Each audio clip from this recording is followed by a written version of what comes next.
I introduce our next speaker, let me just mention to you that you did receive another handout, an evaluation form during the break. And so this was the second one I mentioned this morning that we do need for you to fill out and turn in to us to receive your certificate this afternoon. Okay, our next speaker is Aileen Blanza. And Aileen is a graduate of the University of Texas Health Science Center School of Nursing.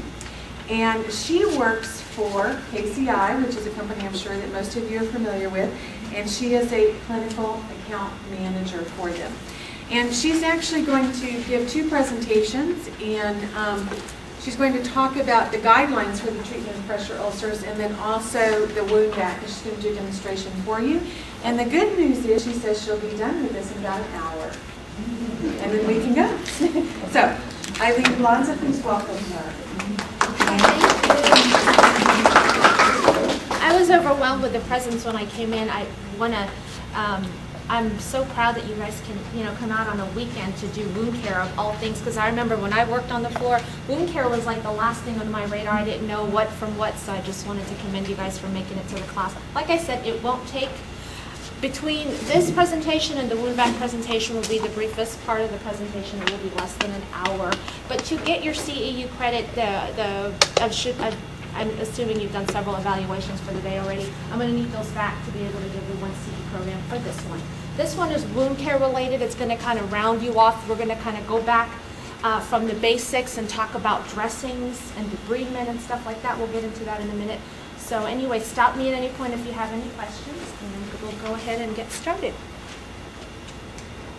Okay, so the objectives for this presentation will be, we're going to list the 4 debridement methods, discuss the wound cleaning and infection control procedures recommended by the AHRQ treatment guidelines, and we're going to list the 4 criteria for choosing a pressure ulcer dressing. Actually, not just pressure ulcer, all wounds in general, and discuss advanced and adjunctive therapies.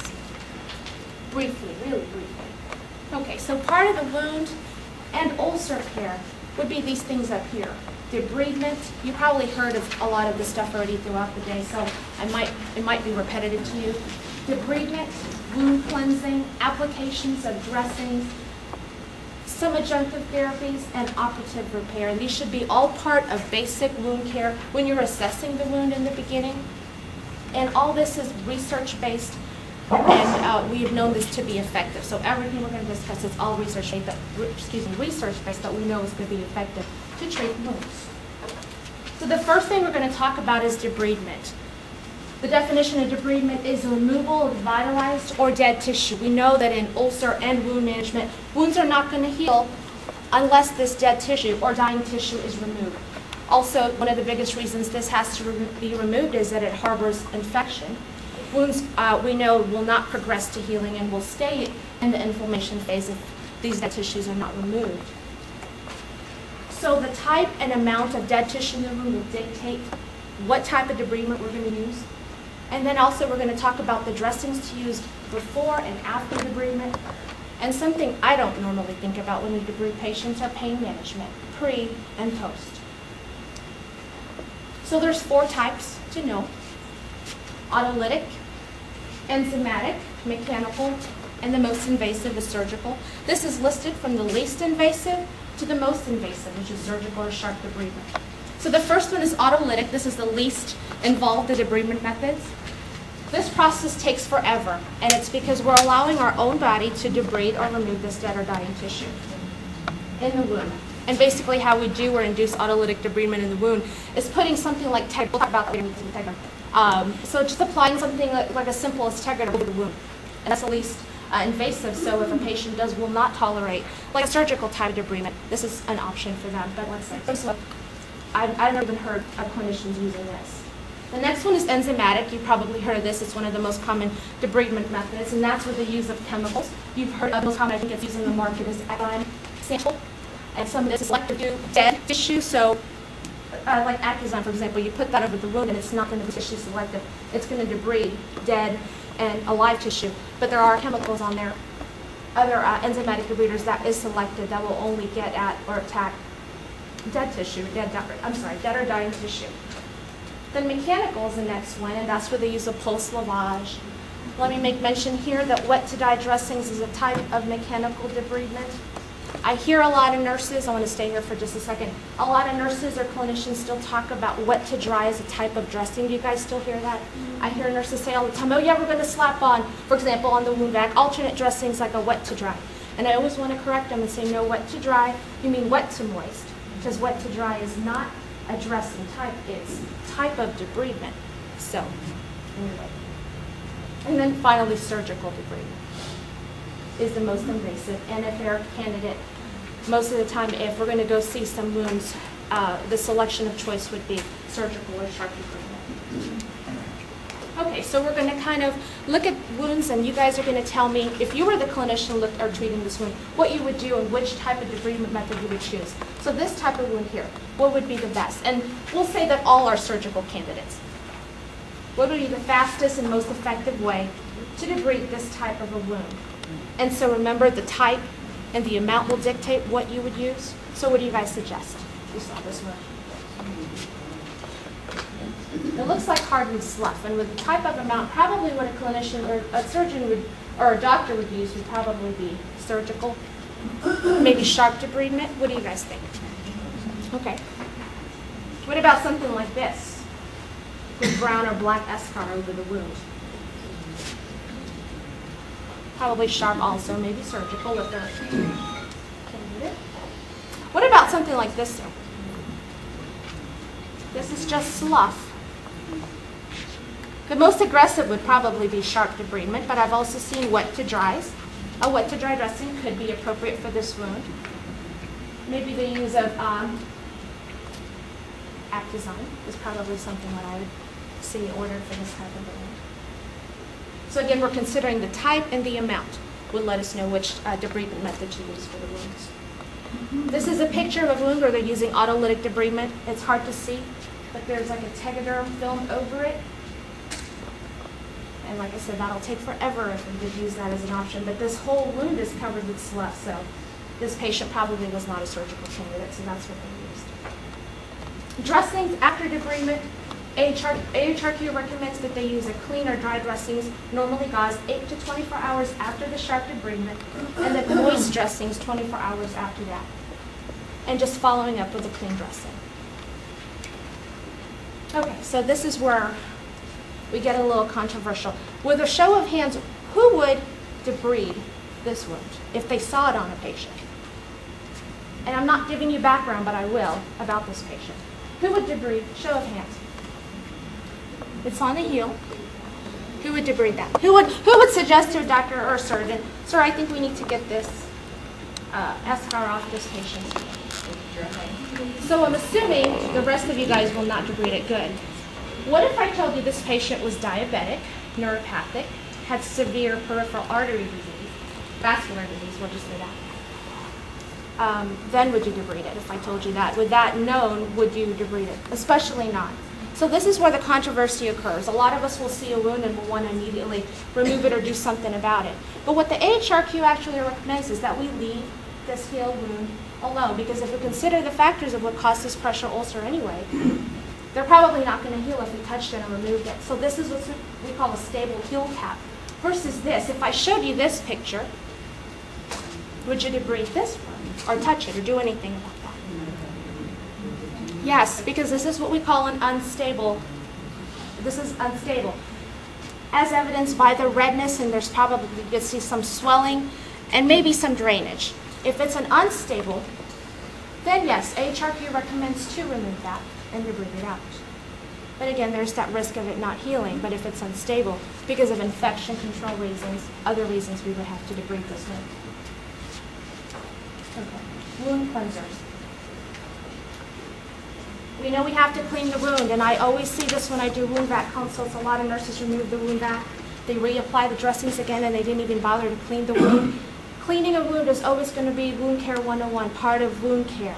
And we always say just saline, because it's close to our physiological body fluids, is the best wound cleanser to remove debris and bacteria. But we have to make sure we're using the correct pounds per square inch or force to remove it. So we get that or achieve that by using a 35 cc syringe with either an 18 or 19 gauge catheter. drawn out, that will give you the proper pounds per square inch to remove bacteria and debris in the wound.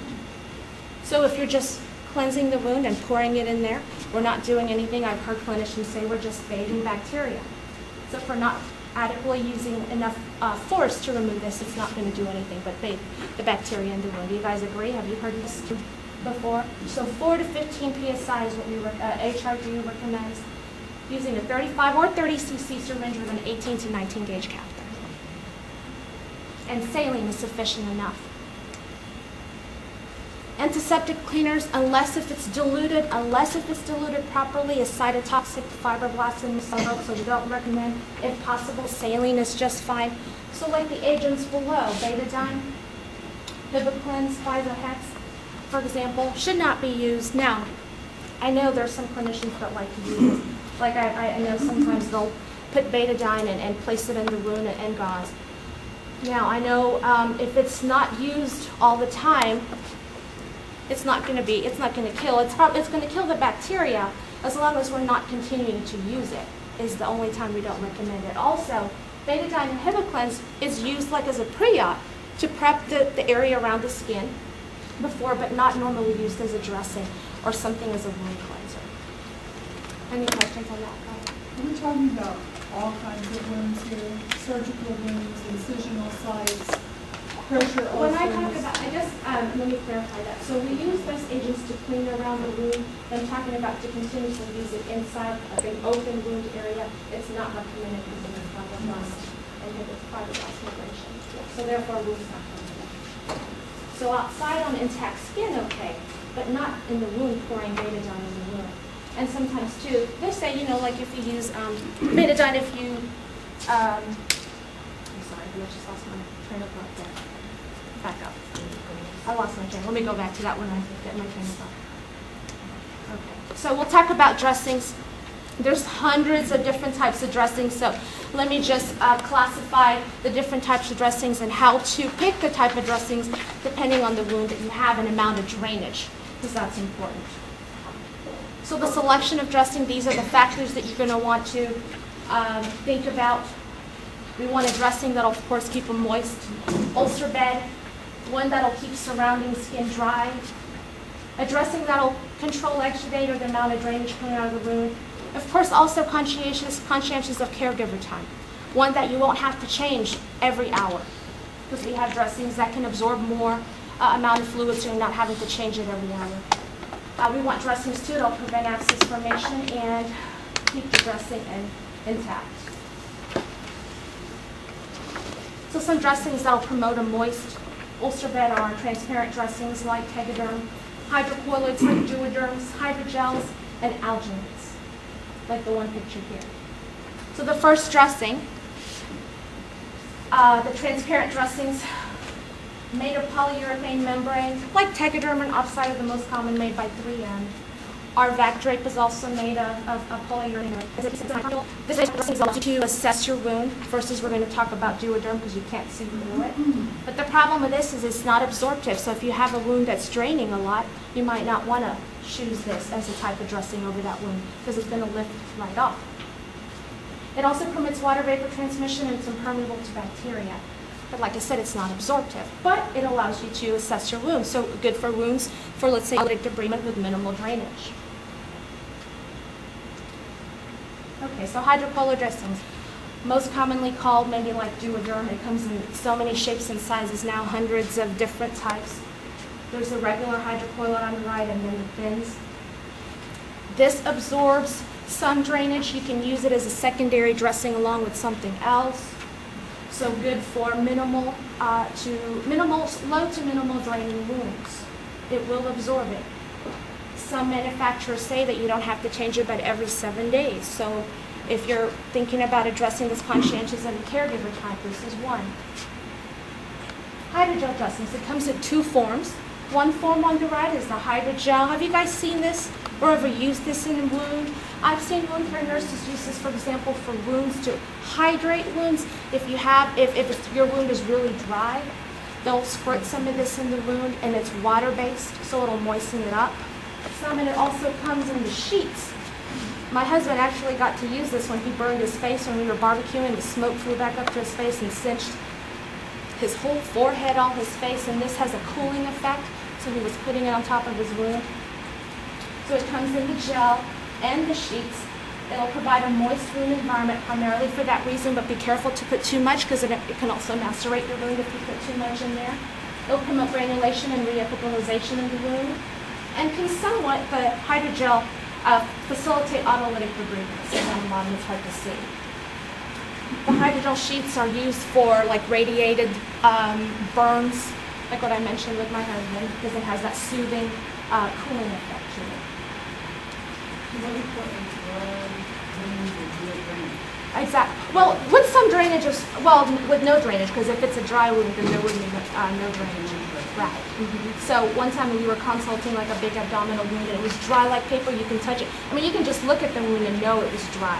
And so the wound care nurse took a tube of hydrogel and squirted some in there. The next dressing change, we noticed it rehydrated it because it contributed all the moisture that was in the gel into the wound. So that's where it's helpful.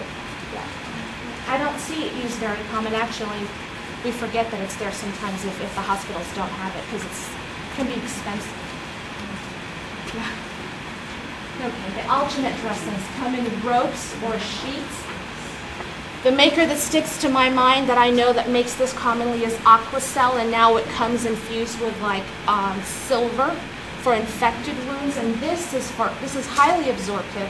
I like using this versus, let's say, gauze. It turns into like a gel substance when it comes into contact with drainage. It's for use for partial and full thickness wounds. For wounds with minimal to moderate, I would say moderate to heavy, really.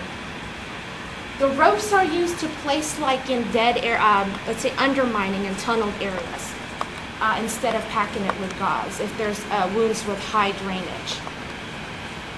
I like the silver ones too for infected wounds. And there's of course the gold, the standard of every dressing.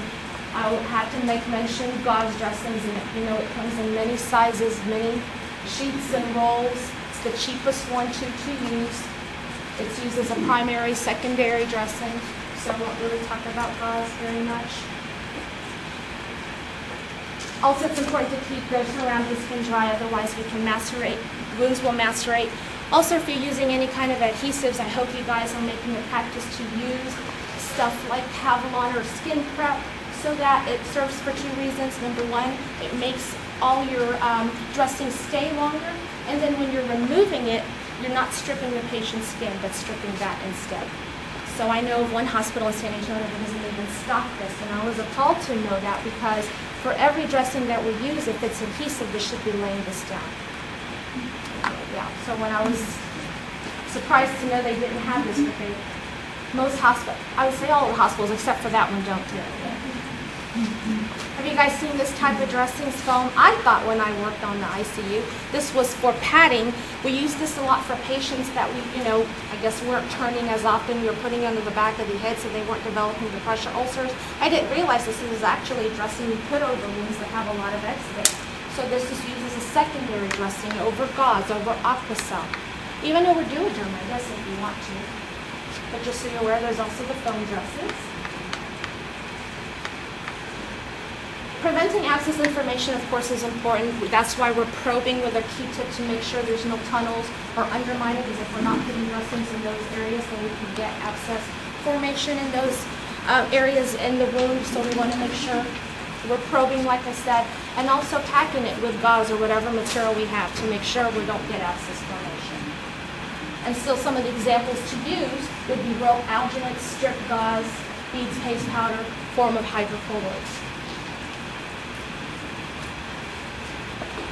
And you guys just heard about hyperbaric. Then there's, of course, the VAC. And then this E-stim, have you guys heard of that? Using electrical stimulation for blood flow. Also for wound care, not used so much, but it is out there as another objective for wound care.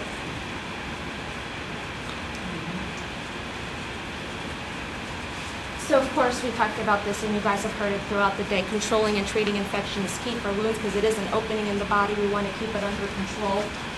Making sure that we are cleansing the wound every time we're doing a dressing, debriding it if needed, Swab cultures, though, are not used to determine infections in the wound. You guys know why? Swab cultures to determine infection in the wound. Swab cultures are not used to determine infection in the wound. Why? You guys know? And we use deep tissue cultures instead, and it's because if you guys can think how easily contaminated a wound could be from its surroundings, so if we're using just a superficial swab culture in the wound and using that to determine how we're going to treat the infection, it's not accurate, so we're using deep tissue cultures to determine what antibiotics to use if we know it's infected. So not just going by what's on top, swabbing on top like we used to do. Now we're using deep tissue cultures to determine infection and what antibiotic to use. Of course, guidelines for infection control would be to follow your body's substance isolation per the CDC, using clean gloves. There's really no such thing as doing, if you guys, my personal opinion is a sterile dressing at the bedside. You can use sterile gloves and sterile equipment, but really at the bedside, in my opinion, there's no such thing because the wound is considered dirty. Anyway, all wounds are considered dirty. Only one place that I could think of where you could do a sterile dressing is where a true sterile dressing should is only in the OR. But if doctors are ordering it at the bedside as a sterile dressing change, I say, well, we can try as best using sterile equipment, but it's probably not going to be a true sterile dressing change. And then using sterile instruments, if you're using those sterile trays to cut the dressings, is appropriate. Of course, using clean gloves. You can use the sterile gloves. Use clean dressings and keeping dressings clean. As part of getting the CEUs, we're going to go through a series of questions. So you guys are going to know this. We're just going to go over them real quick, and then we'll do the evaluations, and we'll do the VAC part. Okay, so the types of debridement include sharp, mechanical, enzymatic, autolytic, all of the above. And this one is listed from the most invasive to the least invasive this time. List the 4 criteria for selecting or choosing a dressing. Let me just put it here. Okay. I'm going to make sure that we provide a dressing that will give us a moist ulcer bed, keep the surrounding skin dry, provide exudate control, caregiver time conscious, prevent abscess formation, and keeping dressings intact. Okay, and I just went over the swab culture should not be used to determine wound infection, true or false. Pressure ulcers should be cleansed initially, or wounds should be cleansed initially with each dressing. What is the appropriate pounds per square inch of pressure that we can use? 4 to 15 good. Transparent dressings are appropriate for partial pigment wounds, autolysis of necrotic tissue, minimally draining pressure ulcers or wounds and protection. Hydrogel dressings are appropriate for heavily draining wounds. Foam dressings are appropriate or indicated for management of partial and full thickness draining wounds. Hydrocolloid dressings are appropriate or indicated for stage 1 to 4 pressure ulcers, split thickness donor sites, venous stasis ulcers, and radiation dermatitis. Didn't really go into this, but the answer is true.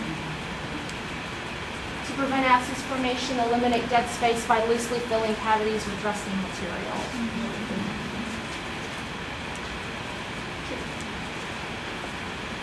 And the initial assessment of a pressure ulcer or wound includes all the following except, we don't really care, but that's after, but the initial assessment. Location, stage, and size, appropriate for wounds or pressure ulcers, but dressing doesn't really matter, not for the initial assessment. And there's the number, and also the AHRQ.org website is everything that we talked about on this presentation. Any questions? I know I went over that fast because I know you probably, that's just a quick overview of the types of dressings. We're going to go over the VAC real quick. The unique VAC therapy system promotes healing across a wide range of wound types and provides benefits to patients in all care settings. When treating a wound using VAC therapy, KCI's proprietary granufoam dressing, which is a reticulated open cell foam, is placed directly into the wound bed. A drape and the proprietary trap pad are then used to cover the dressing, seal the wound, and connect it to the therapy unit. In combination with sophisticated software, track technology helps provide uniform negative pressure to the wound surface. The application of uniform negative pressure, when delivered through KCI's VAC therapy system, induces both a physical and biological response. Macro strain is the physical response that can be seen immediately as the wound edges are drawn together. Other benefits include the reduction of wound volume, the reduction of edema, the effective control of exudate, and the removal of infectious materials or inflammatory substances, including free radicals, which have been shown to impair wound healing. The effects of the biological response are initiated by microstrain.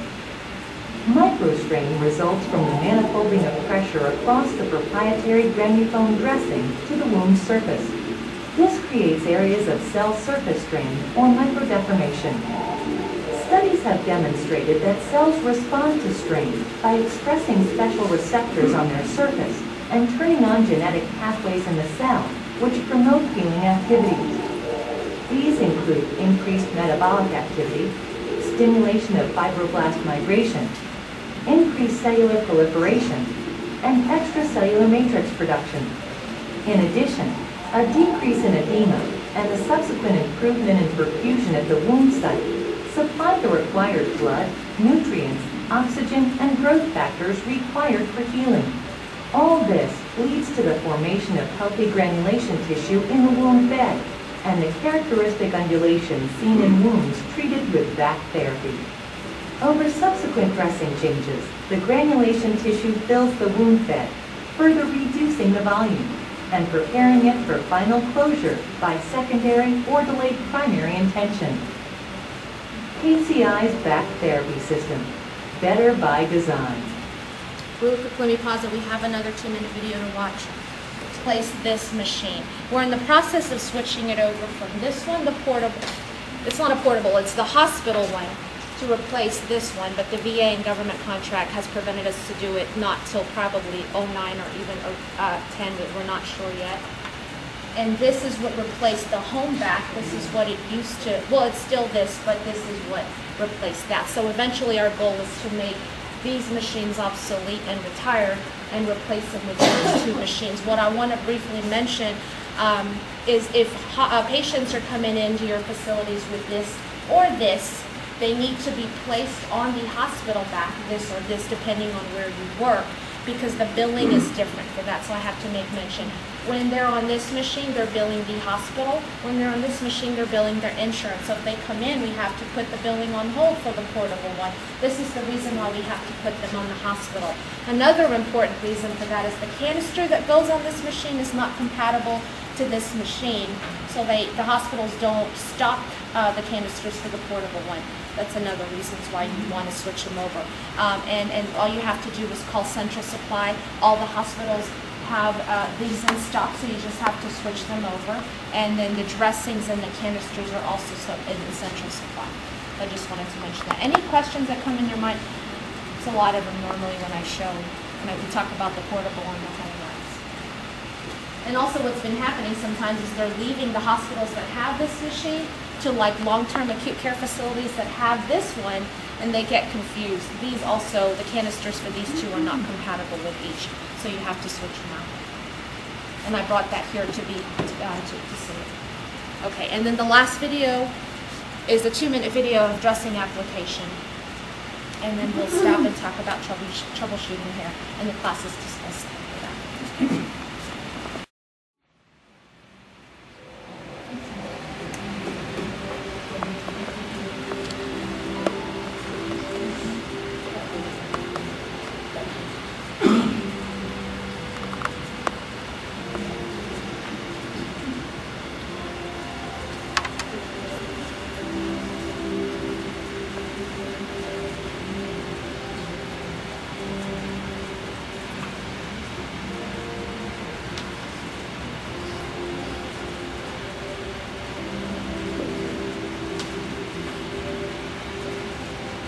VAC dressing application. Assess wound size and type. Cut dressing to appropriate size. Do not cut dressing over wound, as this could result in foam particles falling into the wound. Gently place dressing in wound without overlapping onto intact skin. Note the total number of pieces of foam used in the wound. VAC drape application. Measure 3 to 5 centimeters from border of intact skin. Trim VAC drape to size. Retain blue handling tab on portion of drape used. Peel back one side of layer 1. Place adhesive side down over wound. Remove the remaining side of layer 1. Remove green stripe stabilization layer 2. Remove perforated blue handling tabs. Sensitrack pad application. Identify Sensitrack pad application site. Pinch drape. Cut at least a 2 centimeter round hole.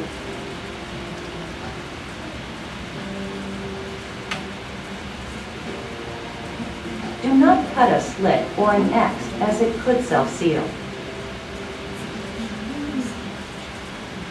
Remove backing layers 1 and 2 from Sensitrack pad. Place Sensitrack pad opening directly over hole in drape. Apply gentle pressure to secure. Pull blue tab to remove stabilization layer. Record date and number of foam pieces in the wound on the drape and in the patient record. Connect Sensitrack pad tubing to canister tubing and open clamps. Turn on power to VAC therapy unit and set to the physician-prescribed therapy settings to initiate therapy. So that was it. It's easier for me to have a demo with since it's just such a big class, and normally I have smaller groups and where I can teach and each have a model so you can do it hands-on. But just I wanted to show you, so again, this is the new machine that's going to be replacing the big one. We don't know as far as the VA or government contract when the VA will be getting the VACs, but all the other hospitals, this non-VA and government already have this portable one. And just like the old one, to change the canister is easier. You pop this button right here. This canister is what holds the wound drainage. You pop it back in, it just goes in just like how you remove it. Another cool feature that they added besides that, obviously, of the size, which is 6 pounds versus 12 pounds. I didn't realize that's how heavy it was. It seemed like it was more. That was 12 pounds. This is 6 pounds.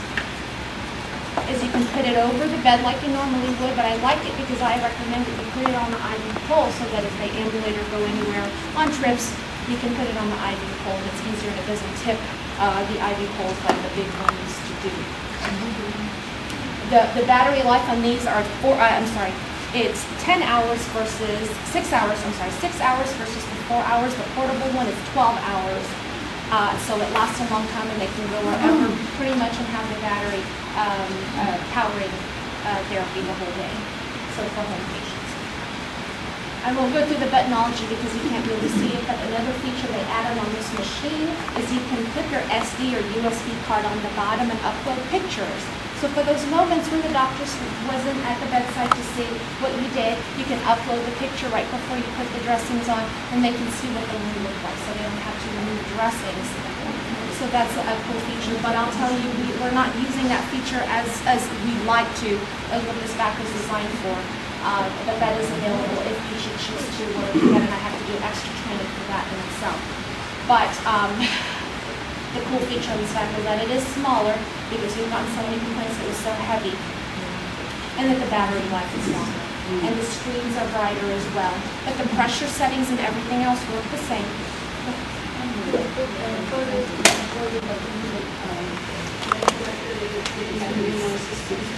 Well, you would have to print it, not from the machine.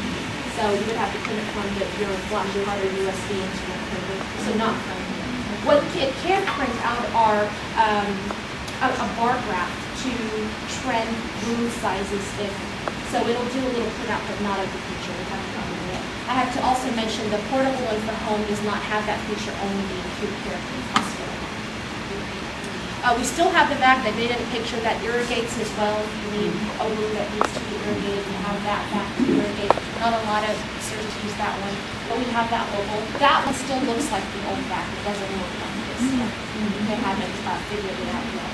But that's the only other extra features on this is the photo imaging capability and that it's smaller and longer battery life. Other than that, all the other technology and everything screens look the same.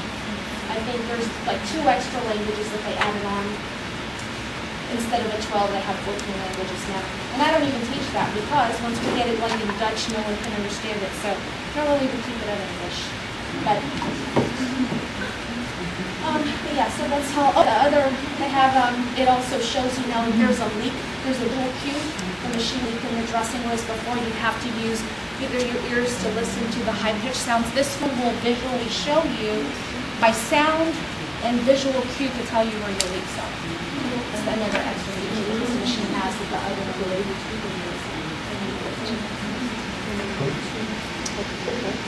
And if you guys can just take the time to do all the assessments, the class is dismissed for the time. We're done, and if you want to do something. Okay.